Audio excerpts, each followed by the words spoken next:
right, everybody, welcome, and thank you for joining us here on Storytellers Mag. I'm your host, Adam Messer, and this show today, my special guest is my good friend, Bobby Nash, who, if you know anything about me, you've heard of Bobby Nash because he's a great friend of mine, and he's a great storyteller. Welcome, Bobby. Thank you so much for being on the show with me today. It's my pleasure, Adam. Thank you so much for having me. I'm loving the idea of what you're doing here. So I'm really happy to be part of it. Yeah, I am so excited, because, you're a great storyteller. For those folks out there who don't know Bobby Nash yet, Bobby is an author. He does a lot of different, actually, you publish a lot, and you've been doing a lot of different interviews and things like that this year. And I'm excited because I want to talk about, on this show, I want to talk about, the fun side of story creating, and the goal is to, talk about, the fun side of storytelling. And I feel like you are a great person to talk about that because, you write a lot, you have a really good connection with people. You're a people person, and so what is for you, what does the fun side of storytelling mean for you? The fun side of storytelling, I do love coming up with stories. I love creating characters and envisioning all this stuff. And it's in my head. They come to me. The stories pop in there and ideas form, and if I didn't write them down, they would still come, I think, They're still in there. And so I have fun coming up with those ideas. I wish I could get them from my head through my fingers faster. But yeah, it's just there's something about creating stories and creating characters that I have a ball doing it, getting to know those characters. And yeah, it's fun. It's fun for me to do that. The hardest part is sitting down and actually typing it all down. Oh yeah, I agree. I tried doing dictation, and it didn't work as well for me. Yeah. I could talk a million miles an hour, but it just didn't work for I was trying to write a story like that, and more power to the people that can do it. But that's just I'm more of a typer myself. So I tried the dictation thing for a while. I would go for walks and put the phone on record, but my brain doesn't generate the stories linearly. Right. So I jump from this to that to this to that to that, and my writing's even though I write the first draft straight through, I'm always jumping to, oh man, you should have done this better, and so let's go back 2 chapters and fix this. And so my brain is not, it's almost like my brain is putting together a puzzle. And when I find pieces, I've got a little cluster of something over here, it's this character's nose, I jump to that part, and that's the part my brain's working on. So doing dictation didn't work because I was all over the place, and so then when I listened back to it, it made no sense. Yeah, but in my head it works. Yeah, it's kind of strange, how the puzzle pieces, you can get it's like a jigsaw puzzle, right? You get this one puzzle piece, you're like, oh, I know exactly where that goes, and then sometimes you get one, and you're like, what in the world is this? Yep. Yep, And there's always. Go ahead, Bobby. Oh, so there's always that one piece missing. Yeah. You find it at the very end, and you're like, oh, that's the one piece that ties it all together. I totally know that feeling, man. Oh my gosh, you're a veteran writer. You've been published. We actually everybody. So this is the second or third time we've tried to do this podcast thing today because of technology issues, and I'm using my iPhone, and Bobby's on his phone, and man, we started talking in the last one. You're telling me about a comic strip that you had done. Yeah. Hey, can you When tell I me about started, that? Tell us about that. sure. When I got started, my grand dream was to be a comic book artist, and I was creating. I took an art class at night school at the University of Georgia. They had these night classes, and one of the assignments was to create a one-panel gag strip. And so Okay. I did one using my dad as the inspiration for this character called RO, and because that's what his nickname was at work. And so I did this little funny gag, and for, as we said, these characters kind of stick with you. That one gag led to me doing several of these, and my dad thought it was funny, and so I turned my family into comic characters, and there was like the local newspaper in the town where I live was starting up a kids magazine that would be a monthly supplement in the newspaper. It's called Keeping Okay. Up with Kids, and it dealt with school issues and a lot of things like that. So, anyways, I met the lady who was running the magazine, and we got to talking, and we started doing these RO strips for the magazine, and eventually I changed the name from RO to Life in the Faster Lane, and Okay. but they were all like family friendly, one panel comic gag strips.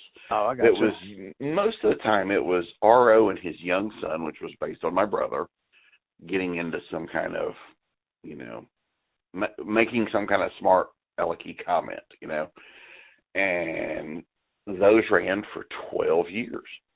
Oh, wow. And yeah, I keep saying I'm going to clean them all up and put together like a book that collects them. That's just a lot of work I haven't got around to doing yet. Oh, man.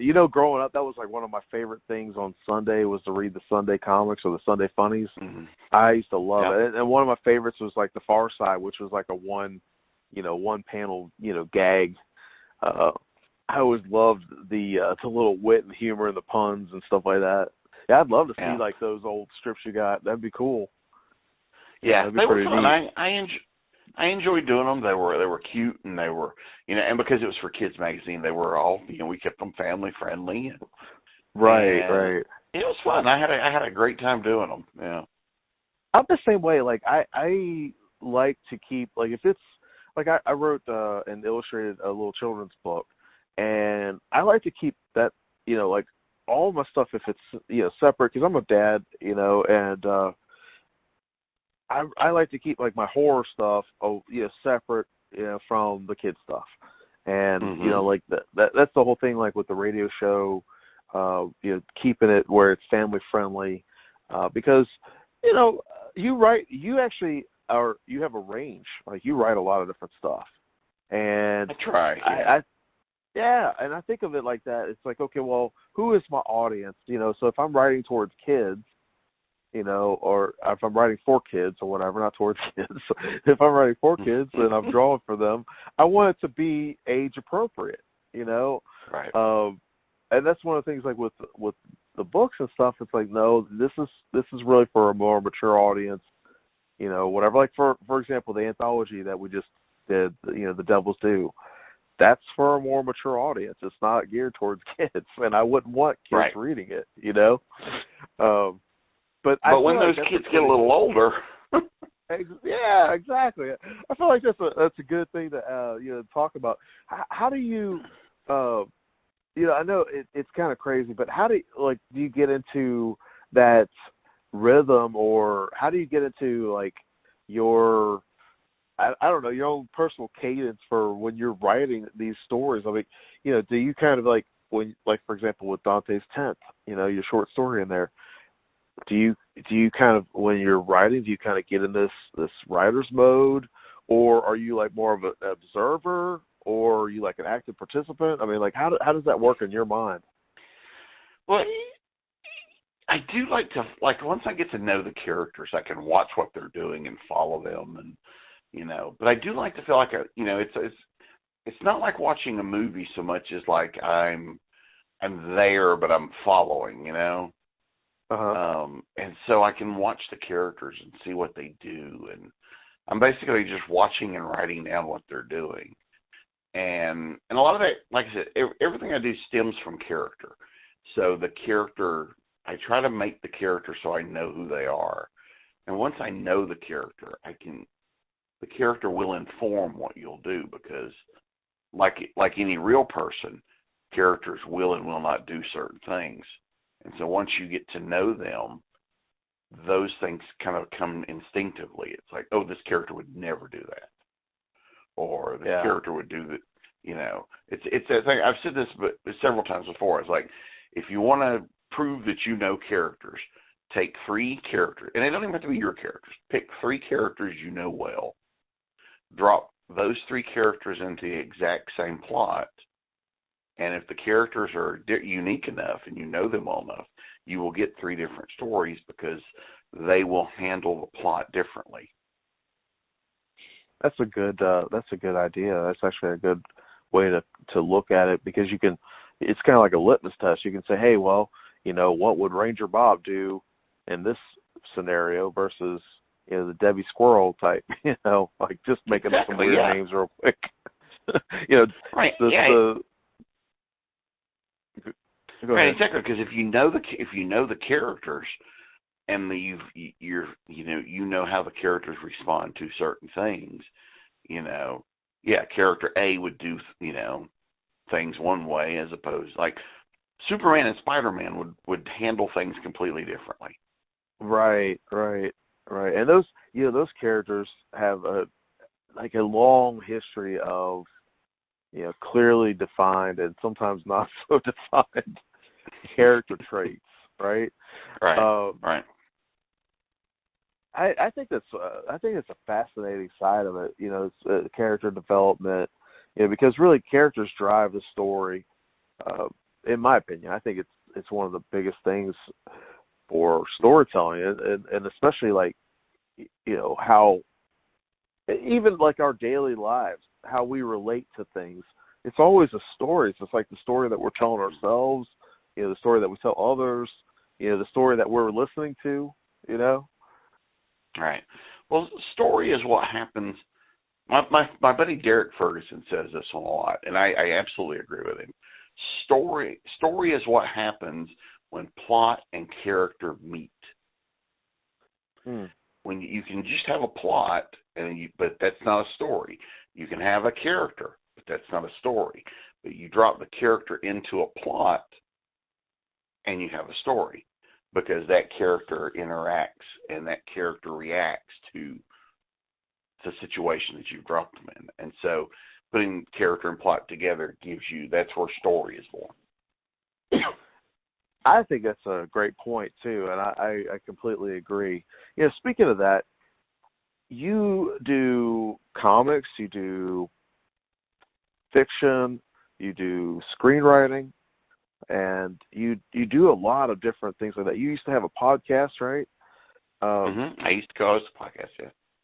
Yeah, so you also do a lot of interviews with folks, and you know, so when you're crossing over different mediums or whatever, when you, like, say for instance, if, you know, with your Snow character, for example, if you go from like a book to a screenplay to I don't know, like say a full featured movie or something like that, how would you translate that from, you know, the different mediums of like a book to, you know, like a TV show or to a movie or something like that? Well, I mean, and it's Abraham Snow, everybody, just for a heads up, sorry. That's okay. Yeah, the formats for each are different. So your brain kind of looks at them differently because they are different formats. And so how you approach them is different, because when you're doing a comic script or a screenplay, it's not an organic flowing feel when you're writing it. Whereas when you're writing a novel, you're going, you know, Bobby walks into a room, blah, blah, blah, blah, blah happens. dialogue. Then they do this. Whereas it's organic. Everything you do in a novel or a short story is for the reader. Everything you're doing is for the reader. When you're doing screenplays and scripts for comics, a lot of what you're writing the reader will never see. A lot of what you're writing is instruction for the artist, instruction for the director, instruction for the actor, which you could, so it's not written like in prose, you write everything to be red and flowery. And so, Bobby doesn't walk into a room, Bobby bursts into a room or something. In a comic script, you just go, Bobby's room, Bobby enters. Because the artist is going to expand that. The artist is going to add their layer to what the room looks like. And in a screenplay, you set direction. They're going to determine what the room looks like. So unless you have something specific that you have to be there, a lot of that, the other people that you're working with, your teammates will handle. And so you're basically giving the instruction of, we need a living room and we need this character to walk into it. But you wouldn't write that in a novel that way. You would expand on it, to describe the room, to things like that you don't necessarily have to do in the other, because you have a teammate who will add their part to it. And Well, what do you enjoy about the going crossing back and forth, because you've done all of it? What do you enjoy about each one? And well, I mean, comics are my first love. I started doing comics. There is nothing like the feeling of opening your inbox and seeing pages come in of art from something you wrote. Because it never looks like it looks in your head, and which is a good thing. I mean, because the artist adds, it's comics is a true collaboration. It's the artist adds a depth to what you wrote that helps elevate it, and sometimes that could be the artist just adding little flourishes or adding little details that make it, bigger than it was originally, or better than it was originally. And the two things coming together, it's the parts are better than the whole, I guess, because each person involved is adding a little something to it. And sometimes you get ideas off of that, where you'll write something pretty straightforward and the artist will do their bit and you get the art back and you go, wow, that's so much better than I thought. Let's rearrange some script, or I don't need this dialogue, or ooh, that would be better if we did this. And a lot of that comes out from seeing the art. So when a writer and artist are really gelling, and are really working well together, there's some magic there where the final story is better than anything I wrote, because the art elevates it. And talking about that symbiotic relationship, I love the fact that you said sometimes it's like a wonderful surprise. Todd McFarlane, when he was creating Venom, I guess that they didn't communicate as well with. I don't know what happened. There was some kind of breakdown of communication or whatever. But McFarlane thought that Venom was going to be like this, kind of like big Hulk type figure. So that's why he drew the character like that. And it was afterwards that he found out that it was actually a symbiotic, like an alien that's kind of covering him like a suit. And it was like a surprise for him. And I always thought that was pretty cool, because I love art and I love writing, and there's been times where like I've done a piece of work for somebody, and they'll describe it, like maybe somebody who can't draw, or they don't, they want me to draw something for them, and they'll describe what they want, and then I'll ask them some questions or whatever, and then whatever, and I'll send it back to them. And I'm, as an artist too, I'm always tickled when somebody who's commissioned me for something likes that piece of work. that it fits like their vision of it, or maybe better than what they were expecting, kind of like what you're talking about. I think that's always a fun, like a lot of fun to work with somebody, especially on a collaboration project. Oh, absolutely, because I always try to be open with the artist. It's like, I write in full script, and I was like, here's the script. I may say I need 5 panels on this page. I'm not 100% married to that. Oh, okay. As the artist, if it works better, if you come back and say, let's make this 6 panels, it works better, or if we do this, it'll look better.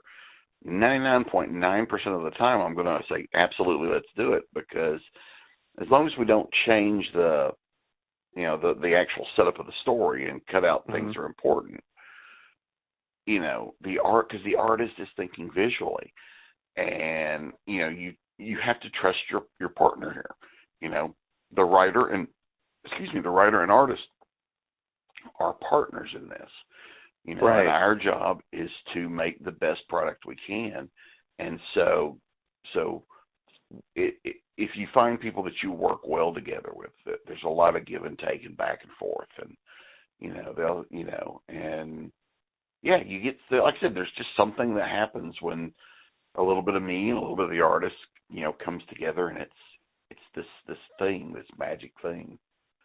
I love it. I totally love it. For example, and I'm a newer. Everybody listening, I'm newer to publishing and writing and stuff like that. But working on this anthology, The Devil's Due, was the first major project that I've ever worked with a bunch of authors, and we had like 12 authors besides myself, and it was a lot of fun.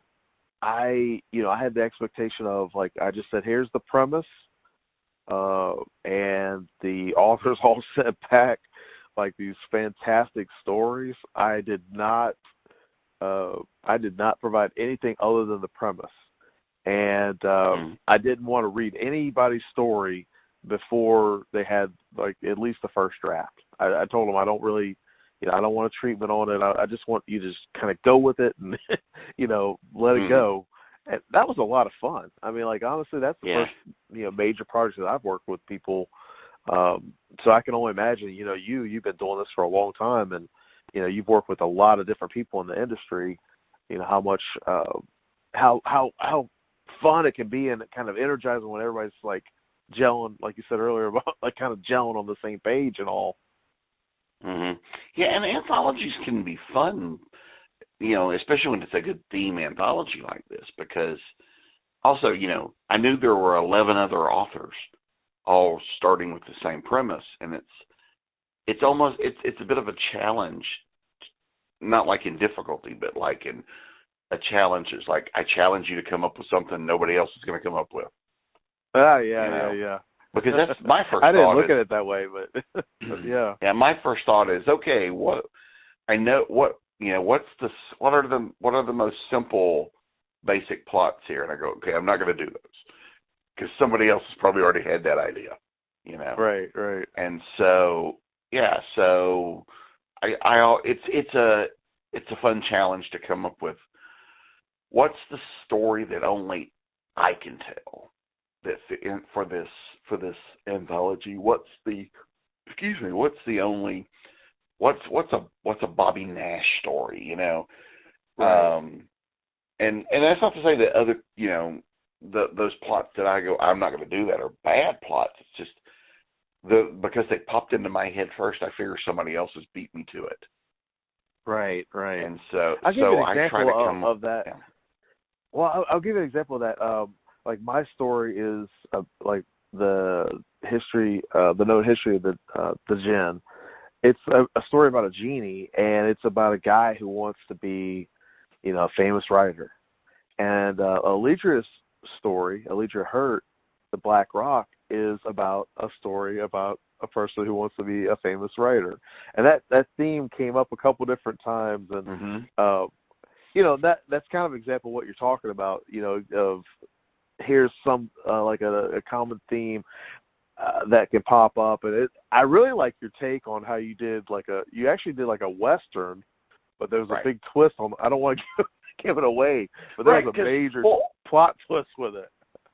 Yeah, because yeah, well, like I said, when I go into these, especially anthologies, I try to go, okay, what's a plot I'm sure nobody's going to do, and Right. so the idea of, because the plot of a deal with the devil gone bad does not necessarily mean it has to happen today, and so I looked at what would be an interesting time period to play in, Yeah. and how I got to Western, it's one of those convoluted things. You just go, oh, this is a good idea. Let's try this. And a lot of times, especially with shorter pieces like that, I'm not really I don't go into these things with no idea of plot, so I'm not really a pantser, but Right. I don't outline either.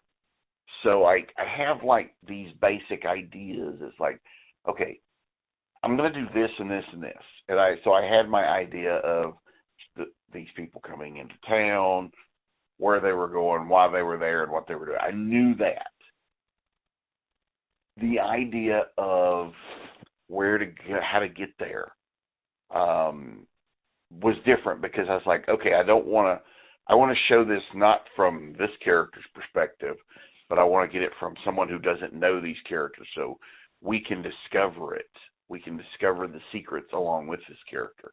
And so I created the character who is our POV character. And so seeing the world through that character's eyes informed how I wrote the character. And so the fact that it's a young man who falls instantly in love with this girl he sees riding on the stage to town gave us that hook that tied the story together.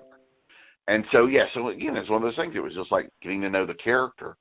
And once I could drop the characters into the situation, they would take me where I needed to go.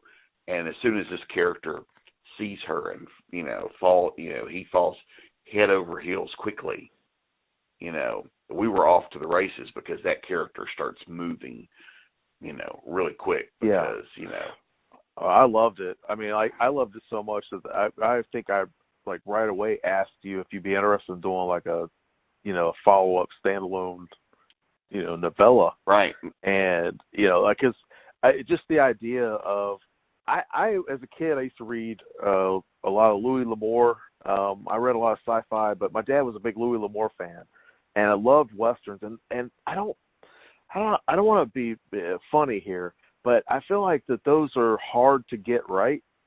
And I look at Louis L'Amour as like my standard, because I used to watch the shows like The Rifleman, and a lot of those other shows like that were real popular Western shows. John Wayne, was a big one of my big favorites when I was a kid and stuff like that. And I feel like you really hit the mark when it came to like a Western horror mix-up, like a mashup or whatever. I just love it. I mean, like the characters are very believable. They're very real. I pulled from a few influences when coming up with the idea of where it was. There was a couple of recent, well, not recent, but I pulled from some mostly TV ideas, actually. There was a show called Hell on Wheels that was about the building of the Intercontinental Railroad. And so it was about the makeshift town that kept moving as the railroad moved. And I like that like in one of their stops becomes a real town. And I kind of thought that Dante would be kind of like that. And so it gives it this, dirty, dusty, it's more like a camp than a town when it starts. Yeah. And, so using that as my starting point, I also then pulled from, Gunsmoke and Deadwood, and of how the town might look. There's one main thoroughfare and things are happening all over. But then you take those Western tropes and those Western characters that are, the certain types of characters. And I was like, okay, where does the horror come in? Oh, okay, if I do this and I add this, if I twist this part and put a horror twist on that, how does that impact everything else? And doing that started because when I end the story in the anthology too, there was already stuff in my head because my head's already going, okay, what else happens in this town that's beyond the scope of the story? So even though I wasn't writing that down, that stuff's in my head. So when you come back and says, hey, would you like to do more? I'm like, oh, thank God. Yeah. I've already got these ideas in my head. Yeah, I think that's the wonderful part of like storytelling.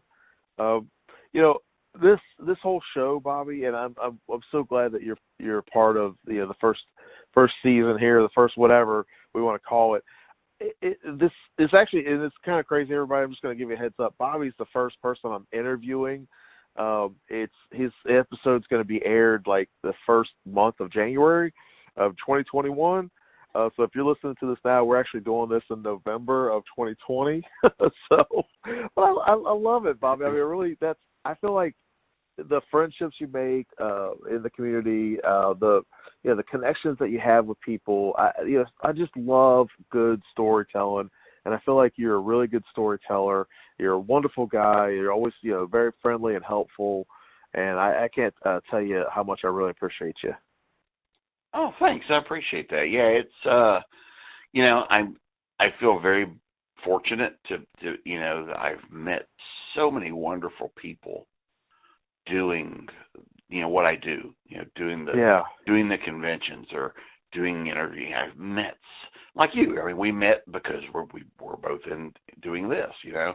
We met through we met through other people. I remember Randy introduced us. Randy Bishop. And so I've made so many friends who we started out. We met because of conventions or because we're writers or we're creators or whatever. And I've met and gotten to know so many wonderful people through doing that. And I've learned. I'm a very self-taught. I'm a very self-taught guy. I've taken a few classes here and there, but for the most part, I taught myself how to do all this. I've met, and when you teach yourself, you learn a lot by how many times you screw up or how many times you fall. Right. I've learned a lot of things the hard way. And a lot of how I do things has been a result of that. When I first sold my first novel, I remember I sold Evil Ways, or this publisher sent me a contract for Evil Ways, which was my first published novel, a week before DragonCon in 2004. And I remember going and talking to some of the author guests at the con, because I'd never sold a novel before. I was looking for some advice. And I got some, but then there were a few people that, were less, interested in talking to me or, treated me down. Why should I help you? You're my competition was actually something one person said to me. And no way. And, oh my God. And So I decided to. So anyways, I ended up signing the contract. Then the book came out a week before DragonCon the following year. And so I had my new book, and some of those same people, I went and said, look, my book, I'm so happy. And then a few of those people, and again, it was a small minority of the people I talked to were then going, were poo-pooing the book, and but thankfully I had more people that were like, congratulations, you did this, you did that, and more good came out of it than bad, because it was a bad publishing situation. The publisher turned out not to be very good. Oh no! Got screwed out of a lot of money, and it was just a bad experience all around. But I had a book in my hand, and I used that book to get other work. Right. The cool thing about that, Bobby, is I love the fact that there are a lot of haters out there. I've got haters, you've got haters, but I have the philosophy of like turning towards the people that are turning towards me. I like to be around positive people. I like to be around the people who are, the doers, people that actually, follow through with stuff. And I feel like you're definitely one of those people that, you're always, working, you're always talking about, your work, and you help other people, you give back to the community. And I feel like that's a great example, like how you are with your author career, and how you work and you do all these things. I feel like you're a great example for other people who want to write, who want to be part of the community, and who want to do their own thing. I mean, like, you do a lot of different genres. You do stuff that you really like to do, and so I really appreciate that about you. We've got to wrap up the show, man. We ran over a little bit over, but I really love what you're doing. I love. I always pick up your new books when they come out. I really appreciate it. And where can people check out your work? What is the easiest way for them to be able to check out your work? Okay. Well, BobbyNash.com is my website. You can find everything there. My publishing company, my indie press is BenBooks.com, and you can find those at Ben-Books.com. And I'm all over social media, so please stop by and say hello. Yeah, and I also want to put this out there, everybody. You can go to ValhallaBooks.com and you can check out Bobby's short story, Dante's 10th, and The Devil's Due there. So thank you so much, Bobby, for being on the show, and I just really appreciate it. Oh, my pleasure. This was a lot of fun.